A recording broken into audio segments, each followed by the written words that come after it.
मेरे में कोई पावर नहीं है, सारा पावर किसमें है? राम नाम सत्य में है। अब बाबा तो कहते हैं कि एक बार बिना मन से जो राम जी का नाम ले ले। बिना मन से बाबूजी समझ में आ रहा है? समझा रहा हूं, देखिए। एक लड़का था, वो कभी भगवान का नाम नहीं लेता था। उसके पिताजी बोले, बेटा राम बोलो। बोला नहीं बोलूंगा।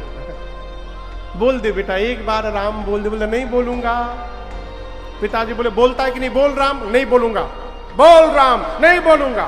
बोल राम। बोला कुछ भी कर लो राम, नहीं बोलूंगा। बोला कि नहीं बोला? बोला ना, राम नहीं बोलूंगा। ये बोलने में भी राम बोला। बोला ना। शंकर जी कहते हैं इस प्रकार भी यदि कोई एक बार नाम ले ले तो उसके करोड़ों जन्म के पाप वही जड़ के भस्म हो जाते हैं। ये राम जी के नाम की महिमा है। जन्म अनेक रचित अघ, लेकिन इसमें एक बात मैं आप अपनी ओर से कहना चाहता हूं। कौन सा पाप भस्म होगा ये जानने का विषय है। भैया एक बार कलकत्ता में हमारे गंगा जी बहती हैं। उस समय मैं कथा नहीं गाता था, गंगा स्नान करने गया मैं। तो मेरे सामने एक भाई साहब नहा रहे थे, वो गंगा जी में डुबकी लगावे, डुबकी लगा के बाहर निकले। अब बोले सारा बैलेंस जीरो। फिर डुबकी लगावे निकले, सारा बैलेंस जीरो। मैं सोचू पानी के भीतर कौन सा बैलेंस जीरो हो रहा है, तो नहीं रहा गया। तो हम पूछे भाई साहब ये क्या सारा बैलेंस जीरो? बोले देखो, वो बुजुर्ग थे, साल भर पाप जो किया हूं, गंगा जी में नहाया, सारा बैलेंस जीरो। अब एक साल फिर नया पाप करूंगा, अगले साल आके फिर डुबकी लगाऊंगा।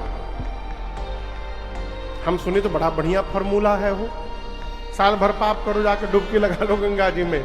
लेकिन जब बाद में पता चला कि कौन सा पाप भस्म होता है, जो पाप हमसे अनजाने में हुआ है।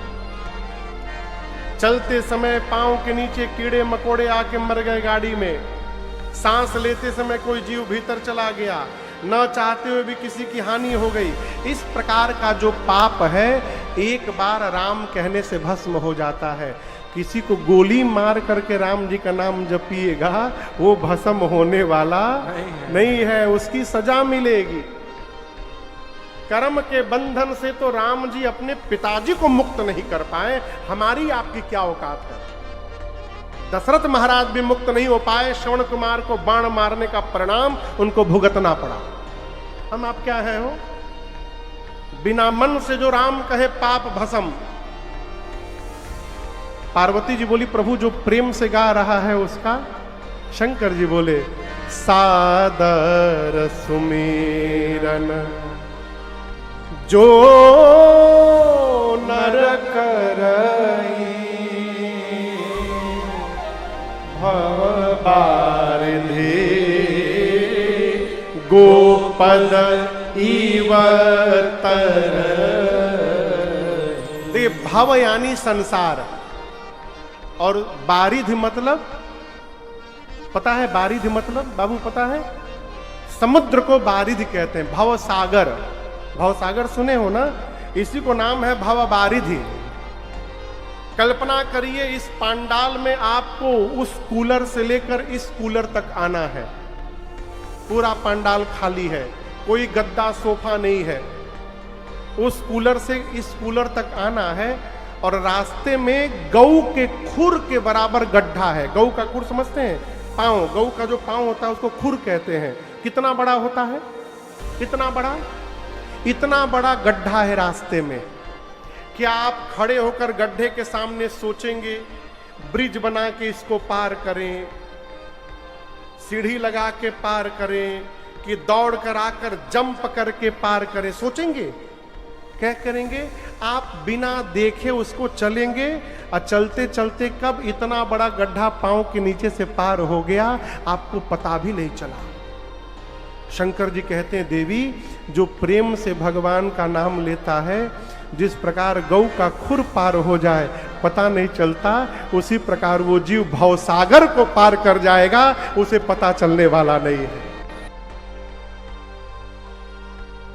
जिस देश में रहिए, जिस वेश में रहिए, हमारे पूज्य महाराज श्री कहते विशिष्ट अवतार। चौथा अवतार भगवान का होता है पूर्ण अवतार। इसमें केवल 2 ही हुए हैं अभी, एक परमात्मा श्री राम और एक दूसरे परमात्मा श्री कृष्ण। तीसरा अवतार होगा कहां? उत्तर प्रदेश में, मुरादाबाद जिले में।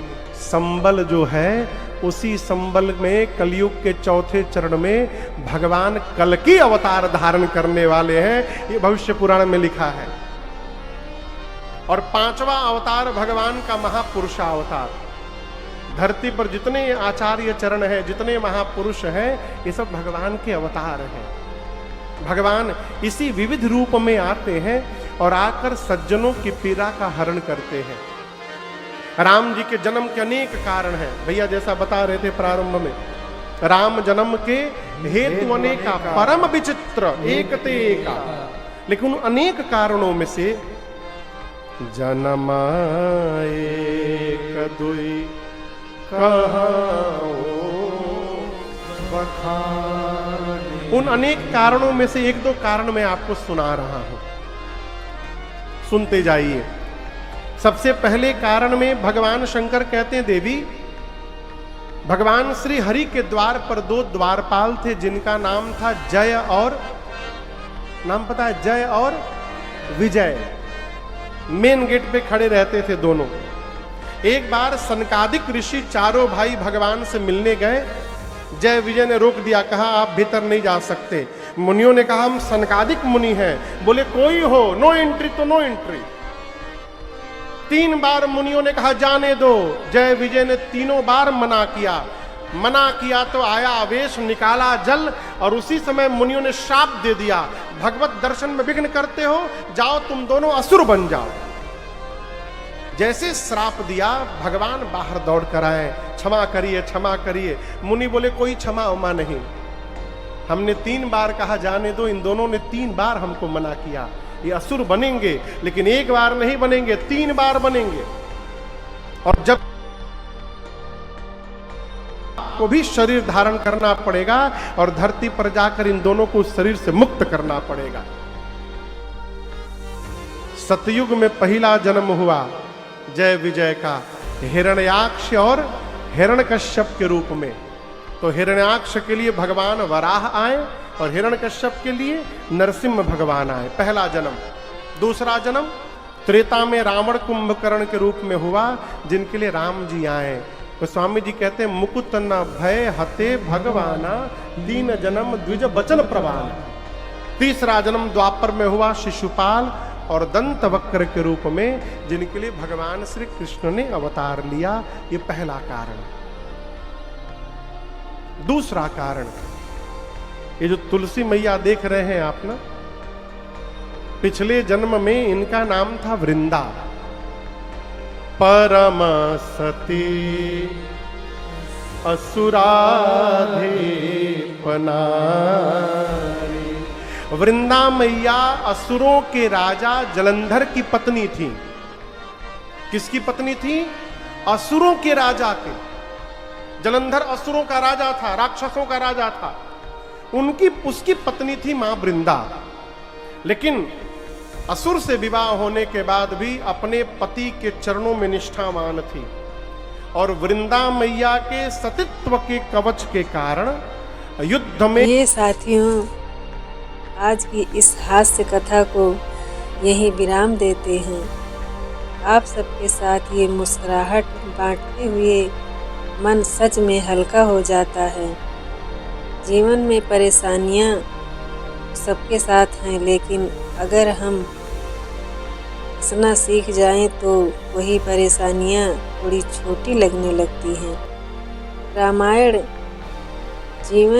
रामायण हमें जीवन का गंभीर पक्ष सिखाती है, मर्यादा, त्याग, धैर्य और धर्म। लेकिन क्या आपने ध्यान दिया है कि प्रभु श्री राम के जीवन में भी संतुलन था?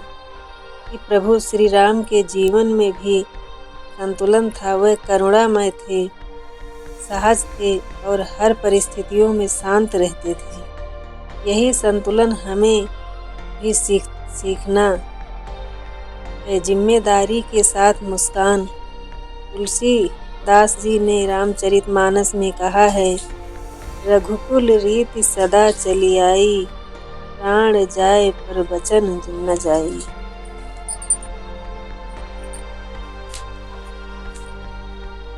अरे वो बंद हो गया, रिकॉर्ड कर।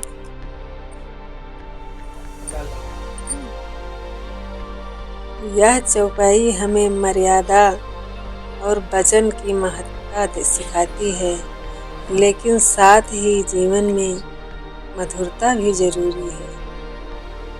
अगर हम हर बात को बहुत भारी बना लें तो मन थक जाता है। इसलिए भगवान ने हमें हंसी का वरदान दिया है, ताकि हम कठिन रास्तों पर भी हल्के कदमों से चल सकें। और एक सुंदर चौपाई है, सिया राम मैं सब जग जानी, करहूँ प्रणाम जोरि जुग पानी। जब हम पूरे संसार में राम का दर्शन करते हैं, तब मन में द्वेष कम और प्रेम अधिक होता है। और जहाँ प्रेम होता है, वहाँ सहजता और मुस्कान अपने आप आ जाती है। संस्कृत में एक प्रसिद्ध श्लोक है, रामो विग्रहवान धर्मः, अर्थात श्री राम स्वयं धर्म का साकार रूप है। और एक और श्लोक, श्री राम राम रघुनंदन राम राम, श्री राम राम भरता ग्रज राम राम। राम नाम का स्मरण मन को शांति देता है। जब मन शांत होता है, तब हम छोटी छोटी बातों पर परेशान नहीं होते। तब हम मुस्कुराकर हालात को स्वीकार करना सीख जाते हैं। दोस्तों, आज की इस हास्य कथा ने अगर आपके चेहरे पर मुस्कान लाई हो, तो समझिए यह भी एक छोटी सी भक्ति है, क्योंकि प्रसन्न मन से लिया गया राम का नाम सीधा हृदय में उतरता है। हमारा यह चैनल एक छोटा सा परिवार है, जहाँ हम राम के आदर्श भी सीखते हैं और जीवन को हल्के मन से जीने की कला भी यहाँ ज्ञान है, भक्ति है और थोड़ी सी हंसी का मिठास भी है। अगर आपको आज की कथा अच्छी लगी हो तो हमें इसे अपनी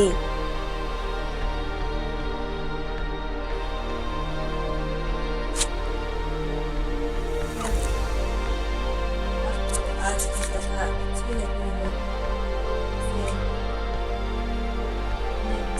ऐसे में के साथ जरूर साझा कीजिए।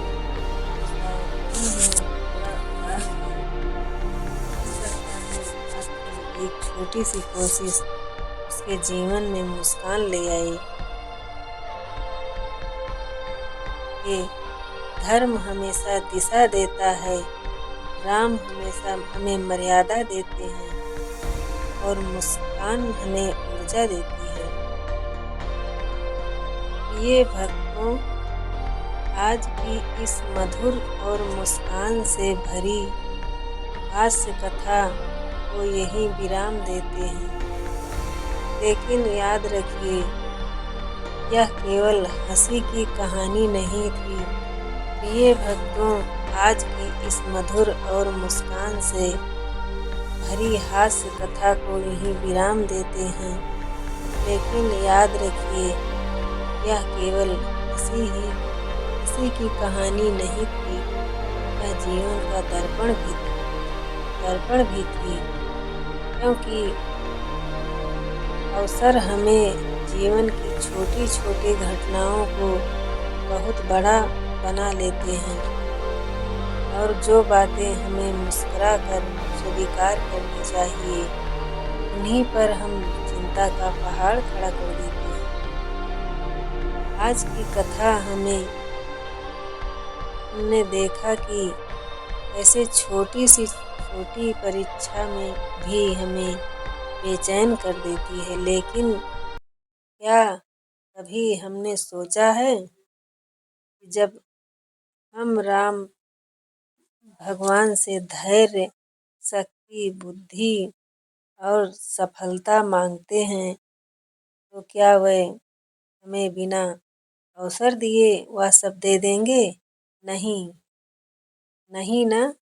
भगवान को अवसर देते हैं और वही अवसर हमें कभी कभी परीक्षा जैसे लगने लगता है। श्री रामचरितमानस में तुलसीदास जी कहते हैं, "वही सोई जो राम रचि राखा, को करि तर्क बढ़ावो शाखा।" अर्थात जो श्री राम ने रचा है वही होगा।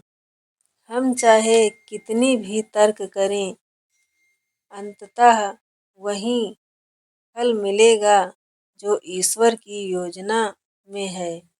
जब जीवन में चाय ठंडी हो जाए, मोबाइल की बैटरी खत्म हो जाए, ट्रैफिक में फंस जाए या कोई योजना बिगड़ जाए, तो समझ लीजिए कि यह भी उसी लीला का एक छोटा सा हिस्सा है। प्रिय साथियों, भक्ति केवल आंसू बहाने का नाम नहीं है, भक्ति मुस्कान का भी नाम है। कभी कभी भगवान हमें इसलिए हंसाते हैं ताकि हम अपनी चिंताओं को हल्का कर सकें।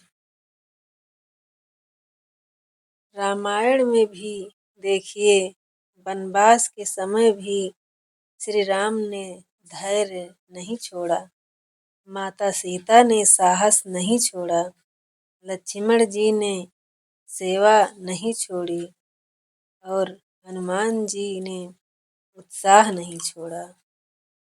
यदि वे हर कठिनाई पर बैठकर रोते रहते, तो क्या आज हम उन्हें आदर्श मानते? नहीं। उन्होंने हम हर परिस्थितियों में विश्वास और संतुलन बनाए रखा। तो भक्तों, अगली बार जब जीवन थोड़ा उल्टा पुल्टा लगे, तुरंत आसमान की ओर देखकर शिकायत मत कीजिए। पहले मुस्कुराइए और कहिए, प्रभु, यह आप ही की कोई नई लीला होगी। क्योंकि कई बार जो समस्या लगती है वही हमारे व्यक्तित्व को मजबूत बना रही होती है। जो देरी लगती है वही हमें धैर्य सिखा रही होती है। जो असफलता लगती है वही हमें नया मार्ग दिखाती रहती होती है। और हाँ, एक बात याद रखिए, भगवान हमें कभी गिराने के लिए परीक्षा नहीं लेते, बल्कि उठाने के लिए अवसर देते हैं। जैसा कि मानस में लिखा है, संकट ते हनुमान छुड़ावे, मन क्रम वचन ध्यान जो लावे। यदि हमारा मन, कर्म और वचन भगवान की ओर है, तो संकट में भी समाधान बन जाते हैं। हमारा यह छोटा सा यूट्यूब परिवार भी इसी भगवान से जुड़ा है।